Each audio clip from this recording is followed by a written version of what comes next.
Solar পাম্পের দ্বারা পানীয় জলের সংকট কিছুটা দূর হয়েছিল নাগদা গোড়ার বাসিন্দাদের, তবে তা বেশি দিনের জন্য নয়। অভিযোগ, দুষ্কৃতীরা সোলার পাম্পের পানীয় জলের পাইপ বারবার কেটে দিচ্ছে।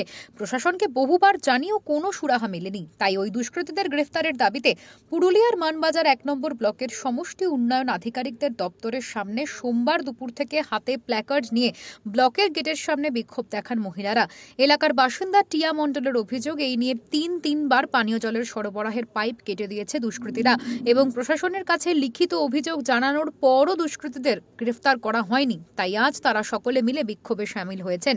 আমরা যেখানে আমাদের নাগদাগড়ার যে সোলার পাম্পটা আমাদের দেওয়া হয়েছিল, সেই সোলার পাম্পটার জলটা বারবার এক ব্যক্তি কাটিয়ে দিচ্ছে। সেই জন্য আমরা বিডিও সাহেবকে এসেছি, আমাদের জল চাই এবং আমাদের ব্যক্তিটাকে গ্রেফতার করার জন্য আমরা এখানে এসেছি। এ বিষয়ে মানবাজার 1 নম্বর ব্লকের সমষ্টি উন্নয়ন আধিকারিক দেবাশিস ধর জানান, আগে দুবার ওই পাইপ লাইন ঠিক করা হয়েছে। এবারেও পুলিশকে বলা হয়েছে যথাযথ ব্যবস্থা নেয়ার জন্য। আমি এখানে 2 মাস জয়েন করেছি। 2 মাস জয়েন করার পরে ওখান থেকে আগেও 2বার কমপ্লেন আমি পেয়েছি।